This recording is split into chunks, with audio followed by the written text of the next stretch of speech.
Geometric progression को पहचानने के बाद इसके कुछ टर्म्स हैं जिसे आप समझें। जो कॉमन रेशियो होता है, कॉमन रेशियो, जब हम एपी में थे तो कॉमन डिफरेंस पढ़ा करते थे।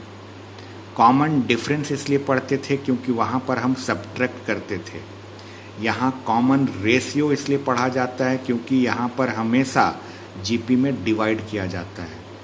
The constant ratio is known as the common ratio of the GP. ये जो नंबर्स आ रहे हैं ये हमेशा सेम रहते हैं, कांस्टेंट रहते हैं, और इसी कांस्टेंट रेशियो को हम जीपी में कॉमन रेशियो कहते हैं। Common ratio. एपी में कॉमन डिफरेंस होता था, जीपी में कॉमन रेशियो होता है और इसे आर से रिप्रेजेंट करते हैं। एपी में कॉमन डिफरेंस को हम डी से रिप्रेजेंट करते थे, जीपी में कॉमन रेशियो को आर से रिप्रेजेंट किया जाता है। ये पहला चीज़ जो आपको ध्यान रखना है। अगला चीज़, मान लीजिए ए जो है फर्स्ट टर्म है और आर जो है कॉमन रेशियो है किसी भी जीपी का। ए फर्स्ट टर्म है और आर कॉमन रेशियो है, तब किसी भी जीपी को जब लिखा जाता है तो ऐसे लिखा जाता है A R square, A R cube, A R की पावर 4, ए आर की पावर 5, ऐसे करके ये आगे बढ़ता है।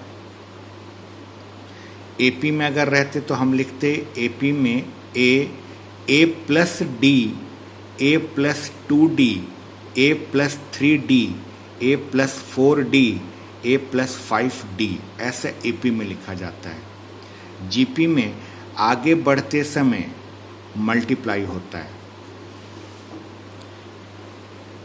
4, 12, 36, 108 ये अपने आप में जीपी था।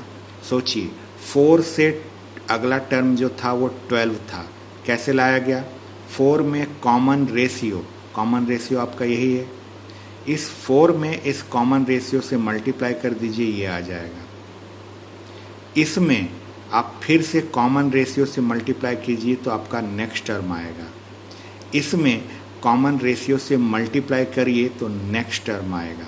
जैसे जैसे आपको आगे बढ़ते जाना है, आपको आगे बढ़ने के लिए करना क्या है कि जिस टर्म के आपको आगे जाना है उसमें कॉमन रेशियो आर से मल्टीप्लाई कर दीजिए।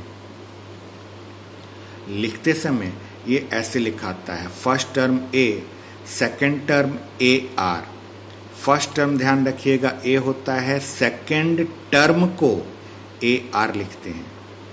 Third term A R square होता है, fourth term A R cube होगा, फिफ्थ टर्म ए आर की power 4, sixth term A R की पावर 5। यहाँ पर ध्यान देने वाली बात एक और है, आप जो भी टर्म पढ़ रहे हैं आर का पावर उससे एक कम होना चाहिए। आपने अगर फोर्थ टर्म पढ़ा तो फोर्थ टर्म का मतलब होगा कि आर का पावर 4 से एक कम यानी 3 होगा। आपने अगर सिक्स्थ टर्म पढ़ा तो सिक्स्थ टर्म को हम ए आर की पावर 5 लिखते हैं।